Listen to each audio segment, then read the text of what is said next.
기도합니다. 하나님 감사합니다. 오늘도 부르셨사오니 거저왔다 거저가지 않게 하시고 주님의 은혜로 충만해서 하나님께 영광 돌리고 하나님께 감사하는 복된 삶이 회복되도록 주님께서 도와주시옵소서. 예수님 이름으로 기도합니다. 아멘. 성경 말씀 같이 봅니다. 우리 신약 성경 로마서 1장 18절부터 우리 32절 끝까지 같이 읽도록 하겠습니다. 우리 찾으셨으면 같이 읽도록 하겠습니다. 하나님의 진노가 불의로 진리를 막는 사람들의 모든 경건하지 않음과 불의에 대하여 하늘로부터 나타나나니 이는 하나님을 알만한 것이 그들 속에 보임이라. 하나님께서 이를 그들에게 보이셨느니라.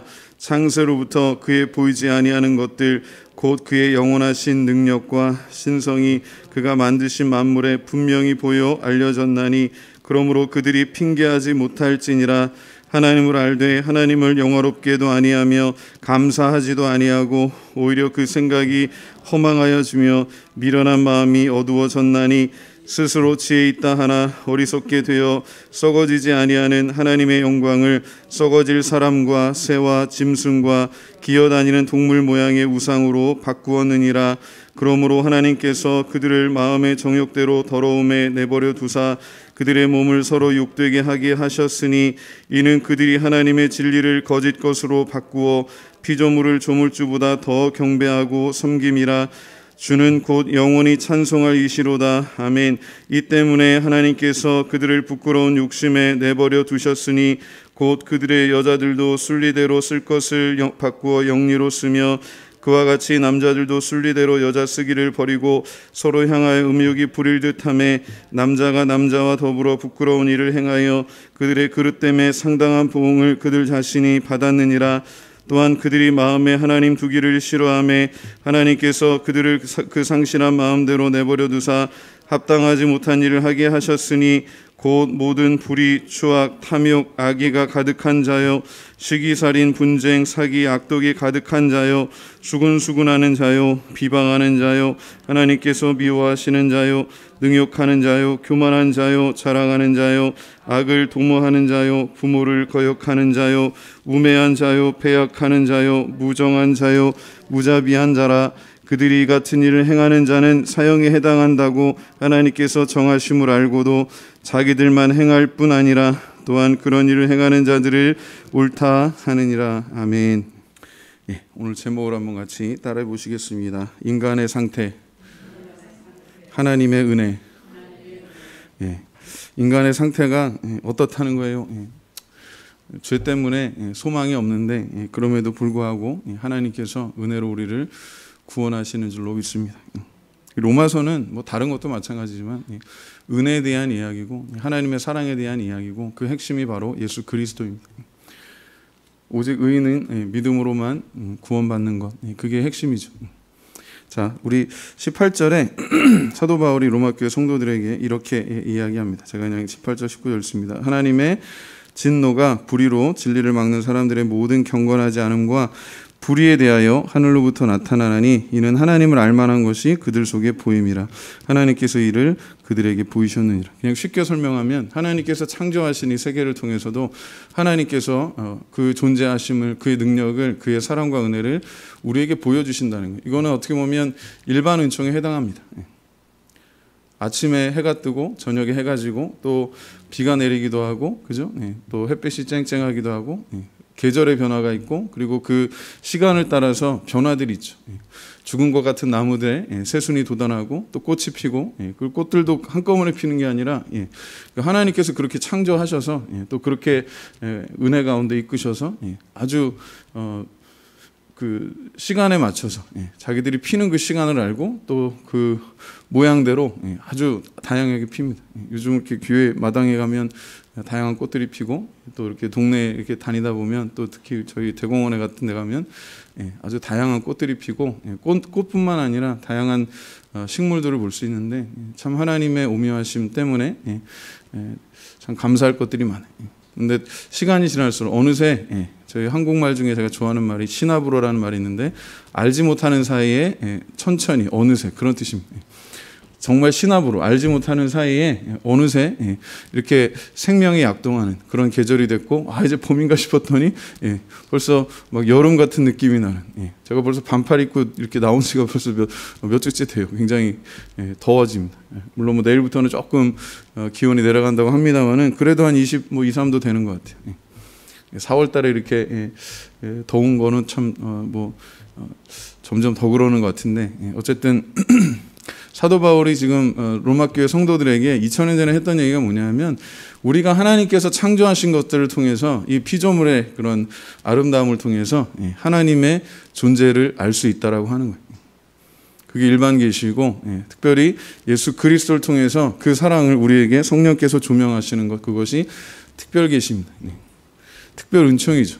하나님께서 계시하시는, 감추어진 하나님, 계시의 의미가 원래는 감추어진 비밀인데 그것을 하나님 스스로 이렇게 우리에게 보여주신다는 것, 드러내신다는 그런 의미를 갖습니다.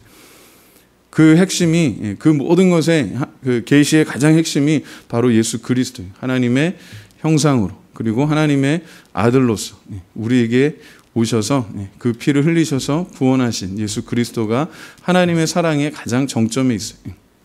근데 하나님의 사랑에 대해서 쭉 오늘 이야기하는데, 그 하나님의 사랑이 왜 우리에게 뜻깊은가, 그 하나님의 사랑이 왜 우리에게 꼭 필요한가에 대한 그런 배경 설명이 본문이에요.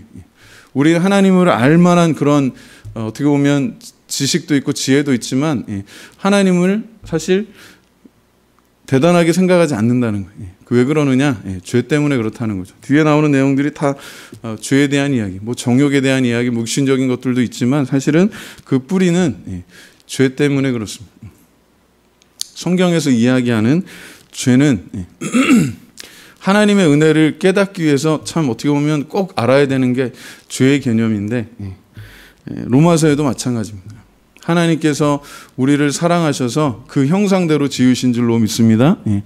가장 기본적인 성경의 가르침이에요. 그리고 두 번째로, 비록 죄 때문에 타락했지만 우리를 구원하시기 위해서 그 아들, 죄 없으신 하나님의 아들 예수 그리스도를 보내셔서 그 피를 흘리셔서 그 사실을 믿는 사람은 누구든지 영원히 구원받고 거듭나고 그의 삶이 하나님과의 그런 관계가 회복되도록 은혜를 주시는 줄로 믿습니다. 그게 하나님의 섭리예요. 하나님의 은혜예요. 근데 창조를 통해서도 하나님을 알 수 있지만 더 구체적으로 하나님께서 그냥 단순히 존재하신다는 게 아니라, 그 하나님이 나를 지으셨을 뿐만 아니라 그 하나님이 나를 사랑하셔서 나를 구원하시고 나를 은혜 가운데 품으시고 나와 함께 인도하시는, 나를 지켜주시고, 지난 수요일에도 말씀드렸지만 나와 동행하신다라고 하는 것을 보여주는 것입니다. 그게 은혜의 핵심이에요. 하나님이 그렇게 하시지 않으셔도 되는데 나를 수고롭게 창조하셨어요. 그리고 나를 수고롭게 구원하셨어요. 그것은 다 하나님께서 행하신 거죠. 하나님께서 계획하시고 하나님께서 행하신 겁니다. 우리는 그것을 믿음으로 감사로 받는 거예요. 자, 본문에서 오늘 여기 20절에 이렇게 뭐라고까지 설명하냐 하면, 핑계할 수 없다라고 이야기해요. 하나님의 지으신 것만 봐도 하나님이 계시다는 걸 알 수밖에 없다는 거예요. 자, 20절 한번 봅니다. 제가 읽겠습니다. 창세로부터 그의 보이지 아니하는 것들, 곧 그의 영원하신 능력과 신성이 그가 만드신 만물에 분명히 보여 알려졌나니, 그러므로 그들이 핑계하지 못할지니라. 이렇게 꽃들이 피고 나무가 살아나고 하는 것들만 봐도, 계절에 변화되는 것들만 봐도, 그리고 동식물들 살아가는 우리 창조 세계를 보면서, 그리고 우리 어떤 인체가 작은 우주라고 하잖아요. 여러분의 심장이 지금 이 순간에도 여러분의 심장에서 계속해서 피를 이렇게 온몸에 이렇게 공급하기 위해서 그 피를 통해서 여러 가지 산소도 공급해주고 영양분도 공급해주고 또 몸에서 사용한 그런 노폐물 이런 것들을 또 걸러내는 그런 기관으로 보내는 역할을 하는데, 여러분 심장에서 출발한 피가 온몸을 한 바퀴 다 돌고 다시 심장으로 들어가는데 시간이 얼마나 걸리냐? 평균적으로 46초가 걸린다고 그래요. 제가 이렇게 말하는 동안에 벌써 한 바퀴 돌고 들어갔어요. 근데 우리 온몸의 혈관이 얼마나 오밀하게 만들어졌는가? 제가 오늘 다른 책에서 보니까 이걸 다 펼치면 엄청나게 지구를 한 바퀴 돌 정도의 그런 길이라고 그래요. 굉장히 복잡하게 이렇게 혈관들이 있고 세밀하게 하나님께서 우리를 지으셨다라고 하는 거예요. 그 평소에는 잘 모르지만 우리가 좀 몸이 아프거나 그래서 병원에 가게 되면 하나님께서 우리를 얼마나 그 시편 기자들의 고백과 같이 정말 신묘막측하게 기가 막히게 창조하셨는가를 다시 봅니다. 하나님께서 우리를 살아가도록 창조하셨고, 그 살아가도록 창조하시는데 그냥 창조하신 게 아니에요. 그냥 재미로 만들어 볼까, 그게 아니라 우리를 창조하신 목적이 있어요. 하나님께 예배하는 삶, 하나님과 동행하는 삶. 사실 그거를 임마누엘이라고 하죠. 하나님께서 우리와 함께 하신다라고 이렇게 고백하는데, 그 삶을 위해서 하나님께서 우리를 창조하신 줄로 믿습니다. 핑계할 수가 없는데 사람들이 엉뚱한 소리 한다는 거예요. 자, 이어서 이제 21절 보세요. 이게 오늘의 핵심인데요. 21절 한번 같이 읽어봅니다. 시작. 하나님을 알되 하나님을 영화롭게도 아니하며 감사하지도 아니하고 오히려 그 생각이 허망하여지며 미련한 마음이 어두워졌나니. 이게 오늘 본문의 핵심이에요. 제가 여러분과 함께 은혜 나누고자 하는 핵심입니다. 우리의 상태예요. 우리의 상태. 우리의 상태는 아주 좀 죄송합니다만은 희망이 없는 상태예요. 절망적이. 그 이유가 하나님께 있지 않아요. 대부분 혹시 그런 경험들이 본인이나 아니면 다른 주변의 사람들을 통해서 경험하신 적이 있을 거라고 생각하는데, 대부분 사람들이 하나님의 존재를 완전히 부정하지는 않아요. 그런데 예수 안 믿는 사람들, 심지어는 예수 믿는 사람들 중에서도 정말 어려운 그런 경험 속에 있으면 원망하고 불평하게 됩니다. 사실 원망과 불평은 하나님의 속성에 속하지 않아요. 그렇죠. 죄인의 속성이. 하나님의 속성에는 감사와 사랑이 있는 줄로 믿습니다. 근데 원망하고 불평하는 게 어떻게 보면 우리 죄인들의 아주 특징입니다. 그거는 아담과 하와 때부터 지금까지 계속 내려오는 거예요. 하나님께서 아담에게 아름다운 아내를 창조해 주셨을 때 내 살 중에 살이고 뼈 중에 뼈라고 막 너무 좋아했어요. 근데 나중에 선악과 따먹고 이제 하나님한테 혼날 때가 되니까 제일 먼저 했던 게 뭐예요? 아담이 자기 아내를 어떻게 보면 원망합니다. 원망할 뿐만 아니라 그 아내를 주신 하나님조차도 원망합니다. 제 아내가 선악과를 따먹었고 저도 그냥 얼결에 얻어먹었습니다. 하나님이 만들어주신 좀 죄송합니다. 표현하자면 이 아내가 그렇게 했습니다. 그러면서 원망하죠. 그러니까 또 하와는 또 뭐라 그래요? 이 뱀이 저를 그렇게 꼬셨습니다. 그러니까 죄인들의 특징은 뭐냐면 절대로 인정하지 않아요. 자기 잘못에 대해서 인정하지 않고 회개하지 않고 반성하지 않아요. 그게 죄의 특징이고 죄인들의 속성입니다. 성경에서 정의하는 죄는 뭐냐면, 제가 신학교 다닐 때 한 학기 동안 인간의 그 교리 과목 중에서 인간론이라고 하는 그런 과목이 있었어요. 인간론 중에서 참 제가 흥미롭고 지금까지도 이렇게 인상 깊게 기억하는 게 뭐냐면, 이 중간고사인가 기말고사 아무튼 시험 준비를 이렇게 하는데 죄에 대한 정의가 진짜 이 노트로 막 몇 페이지가 나와요. 성경에서 사용한 그 죄라고 하는 개념에 대해서 쭉 이렇게 설명하는 것을 제가 보면서, 물론 시험 공부를 위해서 봤지만 나중에 시험 공부하다가 정말 가슴이 뭉클하고 시험 공부하다가 정말 울면서 하나님께 기도하고 했던 거는 되게 드물게 있었던 것 같아요. 그때가 그런 경험 중에 하나예요. 죄에 대해서 깨닫고 다시 한번 회개하게 하요. 그 죄는 쉽게 말해서 그거예요. 하나님의 목적대로 살지 못하는 거예요.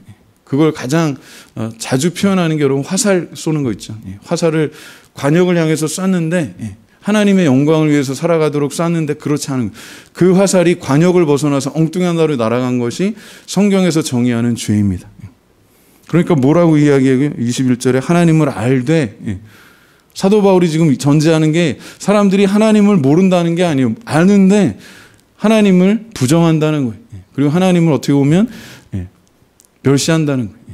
두 가지, 하나님께서 우리를 창조하신 목적 두 가지가 동전의 양면과도 같은데, 하나가 뭐예요? 하나님께 영광 돌리도록 창조하신 줄로 믿습니다. 두 번째로 하나님께 그 은혜에 대해서, 그 사랑에 대해서 감사하도록 우리를 창조하신 줄로 믿습니다. 사실 하나님께 영광 돌린다는 것과 하나님께 감사한다는 것은 어떻게 보면 뭐 다른 표현은 아니에요. 하나님을 중심으로 생각할 때 그게 우리가 이런 뭐 아주 어떻게 보면 잘 이렇게 보여주는 것이 예배이고, 그리고 그 예배가 확장된 삶이에요. 하나님 중심으로 살아가는. 그래서 어렵고 힘들어도 우리가 하나님을 의지하고, 지난 수요 예배 때 제가 말씀드렸던 그 시편 말씀이 그런 내용이에요. 내 앞에 지금 적들이 가득해요. 내가 도저히 이길 수 없는 그런 적들. 상대도 나는 너무 무능하고, 나는 너무 지쳐 있고, 나는 무장도 제대로 돼 있지 않고, 그러나 내 앞에 있는 적들은 너무나도 강력하고 너무나 강력한 무기를 갖고 있고, 골리앗과 같은 그런 무시무시한 그런 적들이 있지만, 뭐예요? 다윗이 뭐라고 고백해요? 하나님을 의지하고 하나님을 믿고 그 적진을 향해서 달려가는 거예요. 그 이유는 하나님께서 나와 함께 하시고 반드시 나를 도우시고 나를 구원하실 것이다 라고 하는 그런 믿음에서 나오는 고백입니다. 내 앞에 도저히 내가 넘어갈 수 없는 벽들이 있어요. 여리고성과 같이 웅장한 그런 성들이 내 앞을 가로막고 있을 때 내가 그 담을 뛰어넘는다는 그 고백은요, 다윗이 경험적으로 고백하는 거예요. 여호와는 나의 목자시니 내가 부족함이 없으리로다. 그 고백 뒤에 나오는 것이 주께서 내 원수의 목전에서 내게 상을 베푸시고 내 머리에 기름을 바르셨으니 내 잔이 넘치나이다라고 하는 그 고백의 배경이요, 바로 전쟁터의 배경입니다. 전쟁이 이제 시작되는데, 전쟁이 아직 끝난 게 아니에요. 전쟁이 이제 막 시작돼요. 전쟁이 이제 시작되고 막 나가서 전투에 임해야 되는데, 보통 전투가 끝나고 나서 다 승리한 다음에 이제 그 장수들, 군인들 다 모아다가 이렇게 수고했다고 칭찬하고, 그리고 또 개선장군 탁 불러가지고 이렇게 하는 것처럼 전투가 시작되기 전에 하나님께서, 이건 다윗의 고백입니다. 주께서 내 원수의 목전에서 이미 잔치상을 베푸신 거예요. 승리한 그 군대를 위해서 베푸시는 잔치상을 아직 전쟁이 끝나지도 않았는데, 시작도 하지 않았는데 이미 베푸셨다는 거예요. 왜? 싸우나 마나 이긴다는 그런 얘기예요. 오늘 그런 문맥에서 이 본문을 보시면 우리의 상태는 어떤 상태예요? 절망적인 상태예요. 솔직하게. 무능하고요. 게으르고요. 게으르다는 게 꼭 그냥 누워만 있는 게 게으른 게 아니에요. 제가 보니까. 제가 꽤 오래전에 읽었던 책 중에 하나가, 우리가 너무 바쁘게 살고 너무 열심히 사는데 방향 없이 살면 그게 제일 최악의 게으름이라는 그런 내용의 책을 읽은 적이 있어요. 아주 큰 충격이었습니다. 우리가 열심히 살잖아요. 열심히 살고 다들 바쁘게 살고, 정말 요즘 학생들 보면은 참 제가 그 곧돌에 비해서 정말 열심히 공부하는 것 같아요. 공부할 것도 많고 할 것도 많고, 그런데 참 보면 한편으로 안타깝다는 생각도 들어요. 뭔가 여유가 없어 보여서.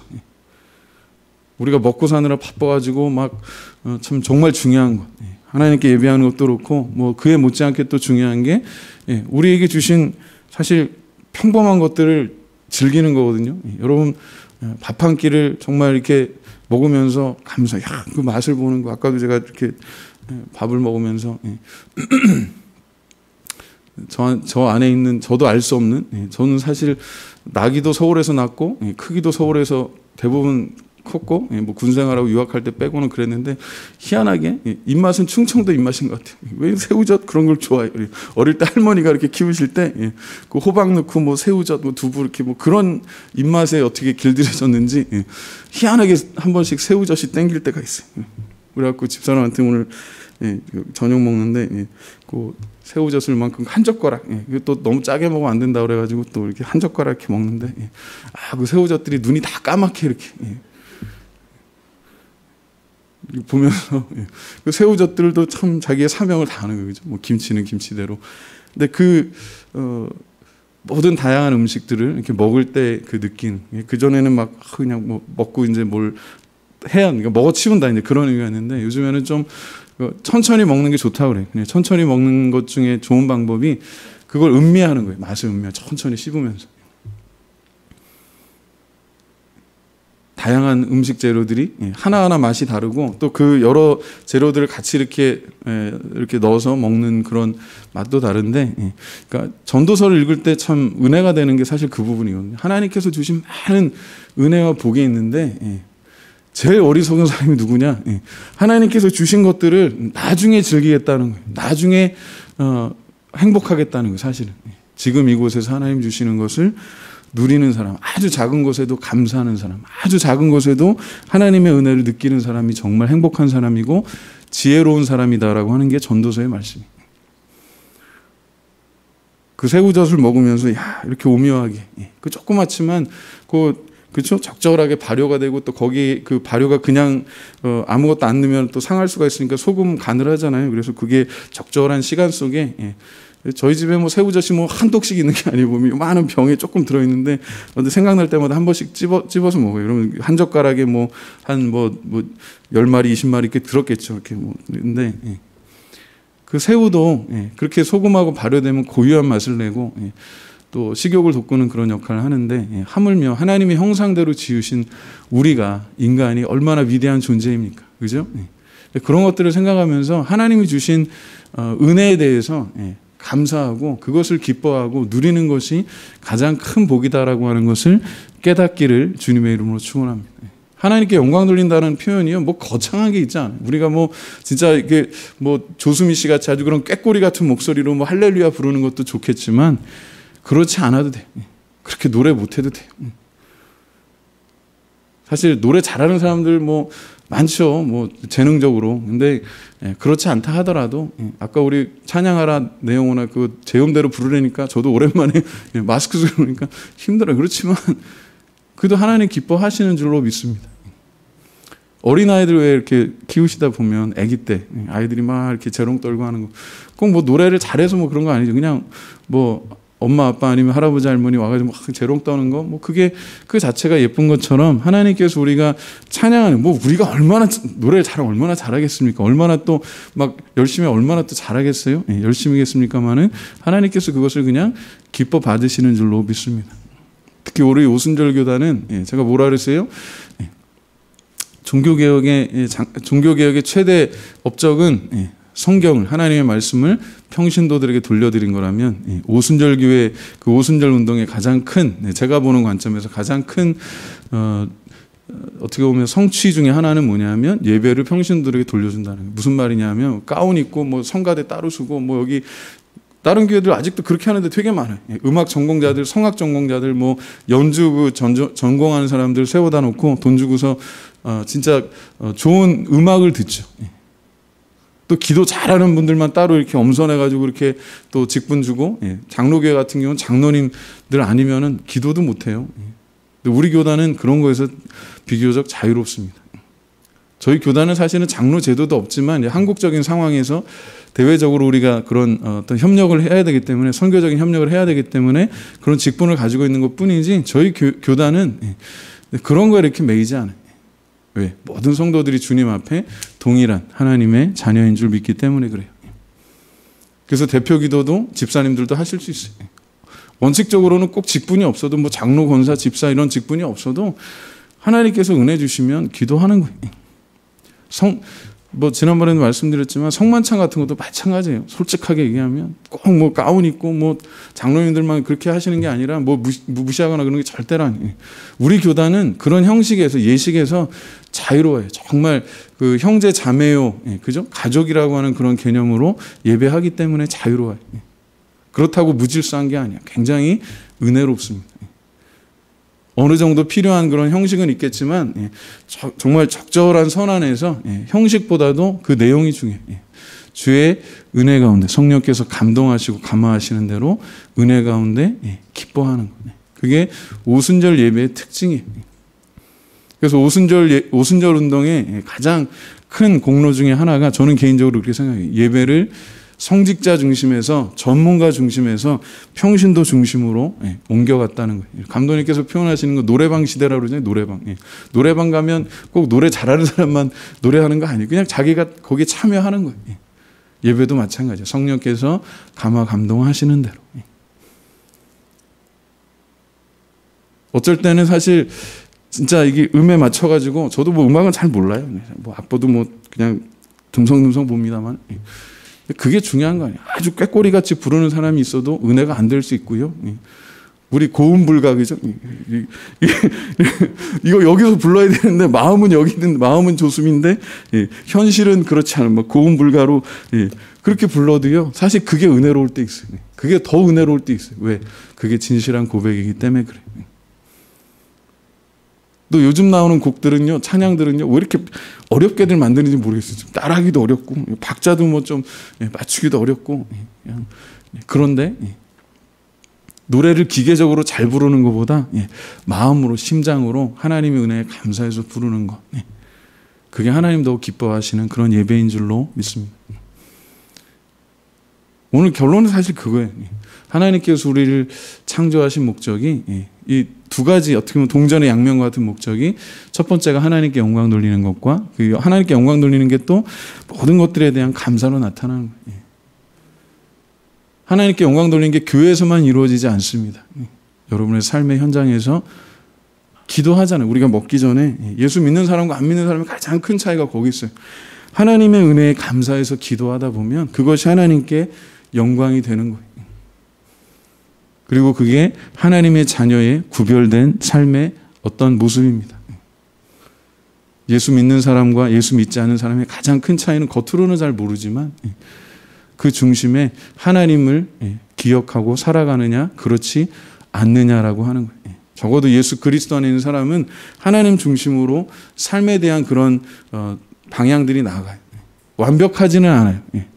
좀 오해 없으시기 바랍니다. 어느 누구도 예수님 외에는 완벽할 수가 없어요. 뭐 목회자들도 그렇고 성도들도 그렇고, 뭐 우리가 모태신앙 하지만 사실 모태신앙은 그냥 좋은 신앙의 어떤 그런 전통, 그런 분위기 속에서 잘한다는 좋은 점은 있지만 그게 우리의 구원을 절대로 보장하지 못해요. 목회자 자녀라고, 또 직분자 장로라고, 저기 장로님 뭐 권사님들 자녀라고 그래서 다 저절로 예수 믿고 구원받는 게 절대로 아니에요. 하나님의 개별적인 그런 만지심이 있어요. 계획이 있는 줄로 믿습니다. 다만 그걸 위해서 우리가 기도하는 거예요. 그래서 신앙의 공동체 안에서 자라는 거, 어려서부터 태어나면 유아세례 주고 그 아이가 주일학교 과정부터 이렇게 자라서, 오늘 그 드럼 좀 가르쳐 줬나? 조만간 이제 뭐 조금 더 연습해야겠지만 우리 새로운 드러머가 지금 이제 준비 중에 있어요. 조금 걸릴 거예요. 장로님을 비슷하게 닮은 아이가 있어요. 열심히. 3대째 저희가 이제 이렇게 부잖아요. 우리 장로님들, 권사님들 이제 정말 그동안 이 교회를 위해서 참 물타래가 되어주시고 또 이렇게 기둥이 되어주시고, 그래서 참 감사합니다. 그 자녀들이 2세대, 3세대 자라서 하나님께서 또 기뻐하시는 그런 믿음의 모종이 되는 줄로 믿습니다. 요즘 이제 모판을 준비하는 때라고 그래요. 제 아는 분 중에 이 지역에서 봉사하시는 분인데, 그 친척분이 농사를 크게 지신대. 그래갖고 이제 지난주에 뭐 우리 봉사하는 게 있어서 만났는데 내일 이제 새벽같이 뭐 가야 된다는 거예요. 뭐 뭘 하러 가십니까? 그랬더니 모판을 준비하는 거예요. 모판을. 이제 모내기를 위해서 그 모판을 준비하는데, 거기 이제 그 일하는 사람들이 뭐 수십 명 되기 때문에 농사를 크게 지으시라고. 그러니까 거기 이제 식사를 이렇게 준비해주고, 이제 그렇게, 그분이 이제 제가 알기로 여동생이고 오빠가 이제 그렇게 농사를 크게 하시는데 뭐 그런다는 거예요. 그래서 그렇구나 이제 얘기는 들었는데, 이천에 가면 뭐 요즘은 이제 코로나 때문에 이제 자주 못 갑니다. 예전에 보면 요맘때 되면 이제 그 농사 짓는 분들이 논에다가 이렇게 물을 대고 그 다음에 또 이렇게 다 준비해 놓고 모내기 하는 걸 봅니다. 예전에는 손으로 했지만 이제는 기계로 하죠. 신기하게 그 모가 자라가지고 그죠? 가을이 되면 아주 풍성하게 벼가 됩니다. 그러면 아주 그냥 그 곡식들이 맺혀가지고 그렇게 익어가지고 그게 또 이렇게 탈곡하고 나면은 참 풍성하게 이렇게 결실하는 걸 봅니다. 인간의 삶도 그런 것 같아요. 우리가 살아가면서 참 감사한 것 중에 하나가 우리 자신에 대한 하나님의 은혜도 있지만, 또 우리를 통해서 주시는, 예를 들자면 가족관계, 특히 뭐 부모 자녀 관계라든지 또 교회 안에서 영적으로 주님 안에서 만나는 그런 관계들이 복된 관계인 줄로 믿습니다. 하나님께 영광 돌리고 하나님께 감사한다는 게요, 뭐 어제 했던 거 얘기하는 거 아니에요. 지금 제가 볼 때 사도 바울이 지금 이야기하는 게 뭐냐, 예수 믿고 구원받지 않으면 절대로 하나님을 알아도 하나님께 영광 돌리지 못하고 하나님께 감사하지 못한다는 거예요. 그게 죄의 속성이에요. 그리고 죄인들의 속성이라는 거예요. 이게 지금 죄인들에 대한 이야기를 쭉 합니다. 그 뒤에 무슨 이야기를 나와요? 우상 숭배하는 이야기 나와요. 하나님을, 영원하신 하나님을 버리고 영원하지 않은 썩어버릴 인간 또는 짐승들 뭐 그런 형상으로 짓는다는 거예요. 그리고 그게 하나님인 것처럼 예배한다는 거예요. 그게 우상 숭배입니다. 그리고 또 뒤에 나오는 게 뭐예요? 자기 부끄러운 욕망 때문에 정욕적으로 산다는 거예요. 이거 쉽게 말하면요, 동성연애에 대한 이야기예요. 남자가 남자를, 여자가 여자를.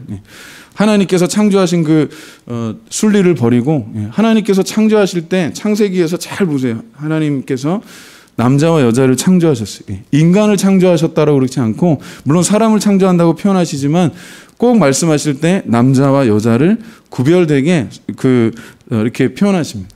남성과 여성의 역할이 다르다는 거예요. 그리고 하나님께서 인간을 축복하실 때 아담과 하와와 그 후손들, 노아와 뭐 그 이후에 언약하실 때도 마찬가지지만 아담과 하와에게 약속하신 것, 그리고 홍수로 심판하신 다음에 노아와 그 후손들에게 약속하신 내용을 잘 보시면 공통적인 게 있어요. 생육하고 번성하고 다스리라는 그런 말씀하십니다. 그러니까 가장 기초가 되는 게 남성과 여성, 왜 성을 구별해서 하나님께서 창조하셨느냐 하면 이런 생육하고 번성하는, 다시 말하면 생식적인 그런 의미가 있어요. 자손들을 낳아서 길러서 주님께서 계획하신 구원의 날까지 그들이 살아가면서 하나님의 사랑을 기억하고 찬양하고 그리고 그 사랑을 증거하도록 하나님께서 지으신 줄로 믿습니다. 근데 문화가 타락하는 게, 지금 사도 바울이 이 편지를 썼던 때가 2000년 전이에요. 지금부터 2000년 전. 그러면 그 시대에 이미 이런 동성애 문제가 있었고, 그로 인해서 심각한 문제들이 있었고, 그리고 무엇보다 성경적으로 하나님께서 창조하신 그 목적에 맞지 않는 죄 중에 하나였다라고 하는 거예요. 근데 여기서 우리가 조심해야 될 것은, 동성애만 하나님께서 죄로 보시냐? 그렇지 않아요. 우상숭배도 죄가 될 수 있고 그 외의 것들도 하나님을 떠난 모든 문화가 죄가 될 수 있다라고 하는 거예요. 굉장히 보수적인 기독교인들, 그리고 그런 가치를 갖고 있는 분들, 특히 이제 정치적인 것들하고 이렇게 맞물려 가지고 미국 보수주의 교회와 그리고 또 우리 한국 교회도 좀 그런 성향이 있어요. 아주 일부라고 저는 생각합니다만, 뭐가 있냐면 극단적인 게 두 가지가 있어요. 아주 극단적인 그 보수적인, 그리고 제가 볼 때는 엄밀한 의미에서 그 신학적으로 조금 건강하지 않은, 아주 좀 극우 정치 세력에 가까운 그런 주장을 하는 분들이 뭐라고 이야기하냐면, 두 가지를 이렇게 얘기하는, 대표적으로 얘기하는 게 두 가지인데, 하나는 동성애고 하나는 낙태입니다. 물론 하나님 다 기뻐하시지 않는 거예요. 성경적으로 다 죄예요. 근데 문제는 그것들만 죄가 된다는 게 아니에요. 동성애도 죄지만 다른 것도 죄가 돼요. 간음하는 것도 죄가 되고, 심지어는 음욕을 품는 것도 예수님의 기준으로는 다 죄가 돼요. 사람을 내가 실제로 뭐 죽이지 않았더라도 마음에 미움만 품었어도, 아유 저 속으로 욕만 했어도 그게 살인한 거랑 똑같다고 그러셨어요.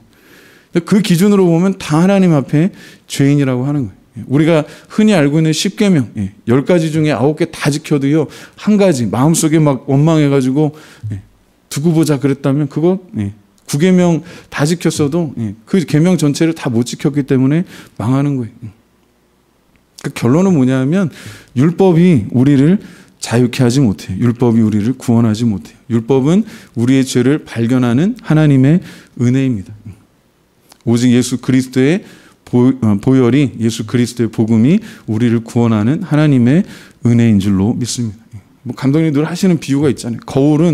율법은 거울이에요, 거울. 율법은 그냥 우리의 모습을 보여. 이게 오늘 그 얘기예요. 우리는 이렇게 하나님의 은혜 없이 저주 가운데, 죄 가운데 멸망당할 수밖에 없는 아주 절망적인 존재이다라고 하는 거예요. 그 뒤에 이제 사도 바울이 로마서 이 후반에 이야기하는 내용이, 그 거울로 우리를 구원할 수 없고 율법으로 우리를 구원할 수 없고 예수 그리스도의 피, 그 복음으로 하나님께서 우리를 구원하신다라고 하는 거예요. 오늘 이 밤에 딱 여기 집중해서 한번 생각해 보세요. 오늘 이제 여기 딱 맺고 이제 찬양하고 기도할 텐데, 하나님께 영광 돌린다는 게 도대체 뭔가? 내 삶 속에서. 여러분 뭐 거창하게 생각하지 마세요. 뭐 큰 성당 같은 데서 웅장한 그런 건물에서 막 이렇게 드레스 입고 막 꾀꼬리 같이 이렇게 노래, 그것만 생각하지 마시고, 지금 내가 살아가는 이곳에서 내가 하나님께 영광 돌린다는 게 과연 무엇일까? 그거에 대해서 한번 기도하면서 하나님께 여쭤보세요. 어떻게 하나님께 제가 영광 돌릴 수 있겠습니까? 어떤 행위적인 걸 생각하지 마시고요. 왜냐하면 우리가 그렇게 할 수가 없어요. 그걸 인정하시고 예수의 피로 깨끗하게 되고 구원받은 내 영혼이 성령께서 인도하시는 대로, 내가 처해 있는 이 상황 속에서 코로나로 인해서 많은 사람이 스트레스 받죠. 지금 지금 그 몇 개월 만에 지금 최고 오늘 확진자 많이 나왔죠. 거의 800명 가까이. 이러다가 1000명대로 뛰는 거 시간 문제입니다. 그리고 제일 지금 우려스러운 거는 변이 바이러스가 지금 들어와가지고 변이 바이러스가 아주 전염성도 강하고 그 다음에 그 치명률 이런 것도 높다고 그래요. 그런 데서 우리가 지금 날은 더워지고 이게 또 사람들이 활동량도 많아지고 너무 지금 힘들잖아요. 뭐 2년 가까이 지금 그 시간 동안에 이렇게 하다 보니까 매번 정부에서 2주만 더 3주만 더 하다 보니까 너무 힘든 거예요. 그렇다고 또 일반적인 일상적인 생활을 안 할 수도 없고 그런 가운데 그런 상황 속에서 질문하는 거예요. 우리가 어떻게 하나님께 영광 돌릴 수 있을까? 두 번째, 그 이면에 우리가 어떻게 하나님께 감사할 수 있을까? 무엇에 대해서 감사할 수 있을까? 한번 잘 생각해 보세요.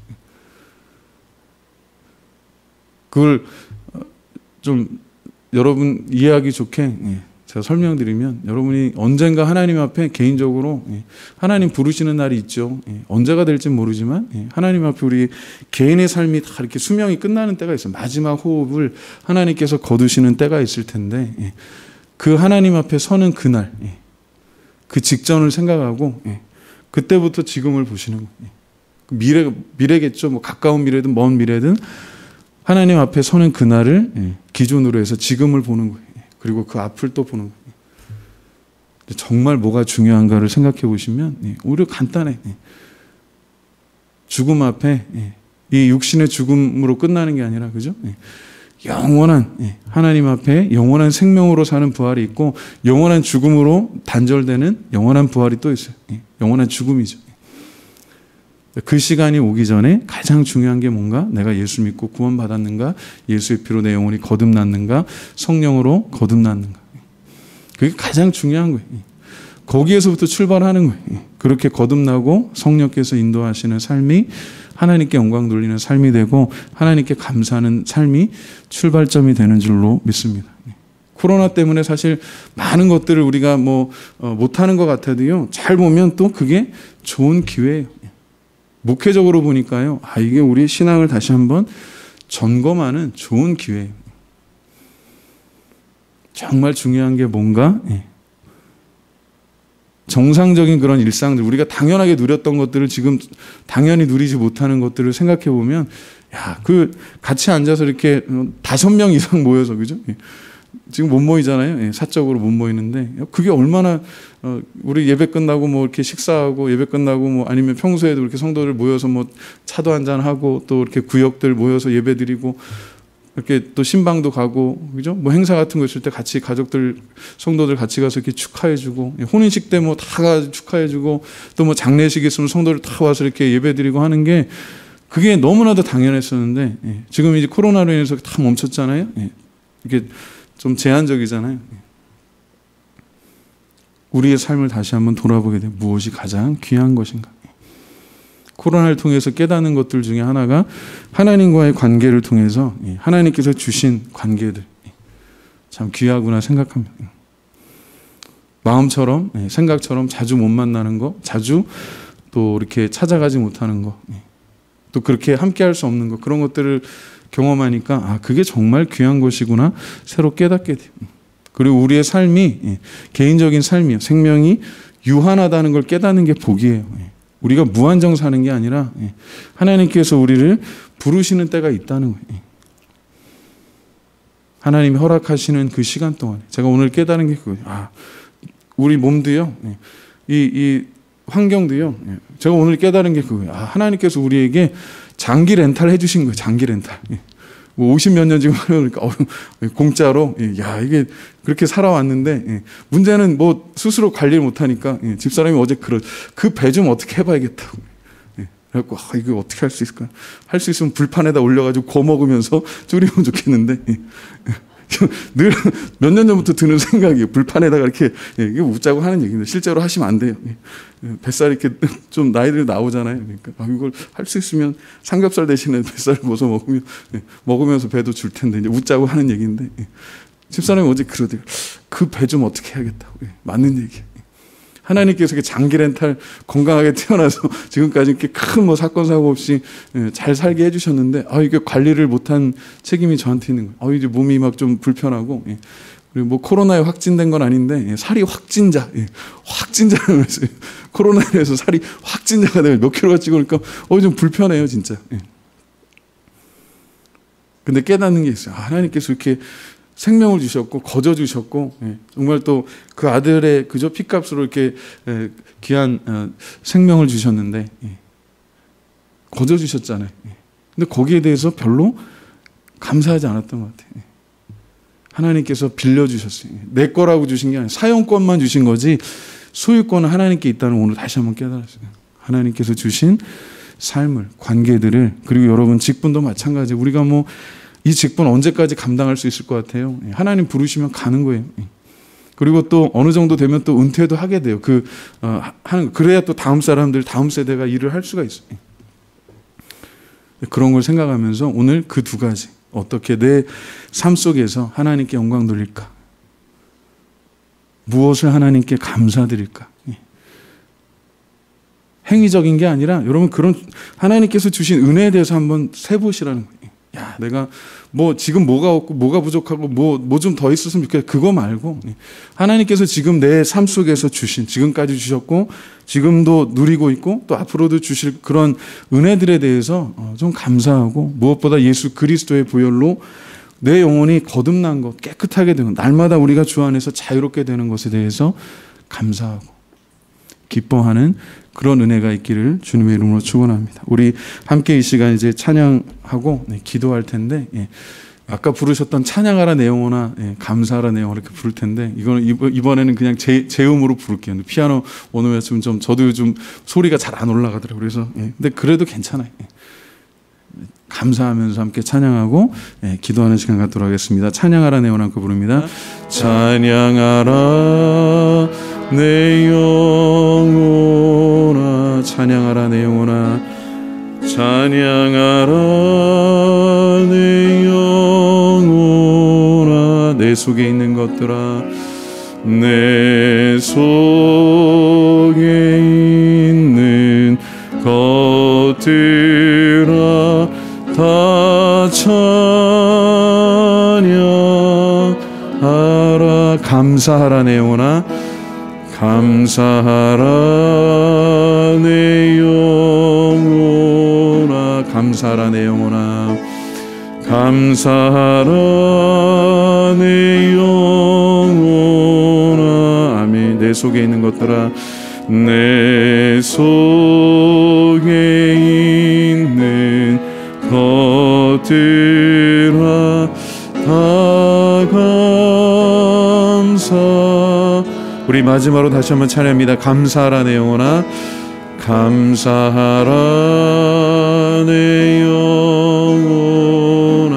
아멘. 감사하라 내 영혼아, 감사하라 내 영혼아.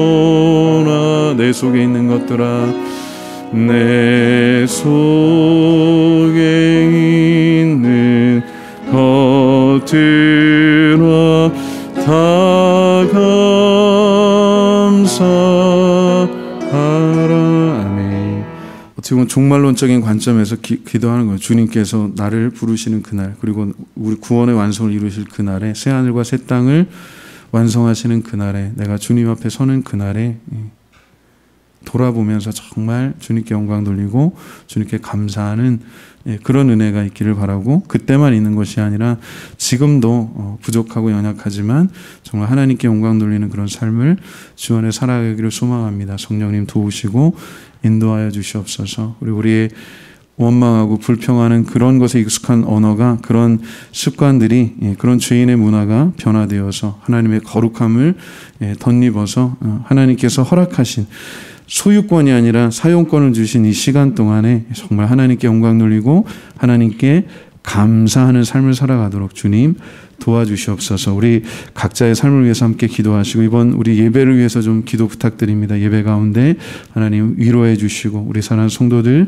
세임 허락해 주시옵소서. 우리 특별히 사랑하는 감독님과 또 사모님과 우리 특별히 연로하신 우리 교회 직분자들, 장로님들, 권사님들 또 위해서도 기도하시고 아픈 분을 위해서 기도하시고 또 우리 이건일 장로님 특별히 기도 부탁드리는데 엊그제 통화했는데 보니까 이제 항암 치료 1차 치료 받으시는데 참 많이 힘드시다 그래요. 주님께서 우리 사랑하는 장로님 영육간에 강건함 주시고 지금 입맛이 없어가지고 또 입맛을 돋구는 그런 약을 또 처방받아서 드시고 한다옵니다. 여러분들 위해서 함께 기도해 주셔서 또 하실 수 있으면 이렇게 문자라도 좀 보내셔서 우리 장로님 힘내세요. 같이 기도하고 있습니다. 좀 이렇게 위로해 주시기를 바랍니다. 우리 아프신 분들 특별히 주님께서 치유하시고 또 이렇게 어떻게 보면 낙심하고 여러 가지 어려운 그런 가운데 있는 성도들 주님 위로해 주시길 원하고 우리 코로나 때문에 이런저런 이유로 또 당분간 이렇게 예배 못하는 성도들도 있는데 참 기억하고 예배할 수 있도록 하나님께 영광 돌리고 감사하는 그 삶이 주 안에서 잘 회복될 수 있도록 우리 사랑하는 성도들 위해서 함께 통성으로 기도하시겠습니다.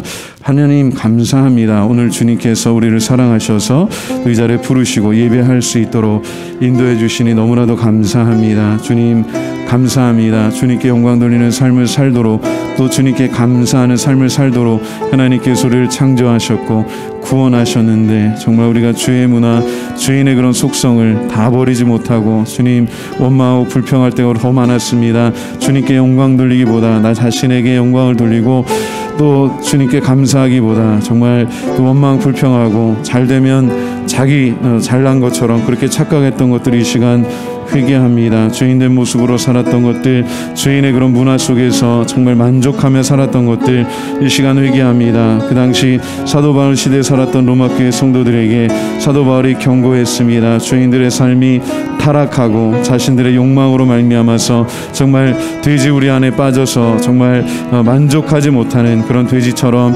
이렇게 멸망하는 그런 죄인들의 모습을 보았습니다. 우리는 절망적인 현실 속에 살지만 그러나 주님 또한 은혜 가운데 우리가 주님의 은혜 가운데 있는 줄로 믿습니다. 주님 우리를 붙잡아 주시옵소서. 우리를 긍휼히 여겨 주시옵소서. 우리 앞에 놓여 있는 수많은 과제들이 있습니다. 수많은 도전들이 있습니다. 우리가 도저히 해결할 수 없는 문제들이 있습니다. 주님 철옹성과 같은 그런 벽들이 있습니다. 담들이 있습니다. 주님 우리가 도저히 넘어설 수도 없고 무너뜨릴 수도 없는 그런 철옹성들 주님께서 이 시간 우리 가운데 함께 하셔서 여리고성과 같이 수 있도록 주여 도와주시기를 원합니다. 우리의 부족함과 우리의 무능함을 주의 십자가에 못 박아주시고 우리 주 예수 그리스도 안에서 주의 성령의 능력으로 말미암아 하나님 믿음으로 일어서는 하나님 귀한 종들 다 되도록 성령께서 함께하여 주시옵소서.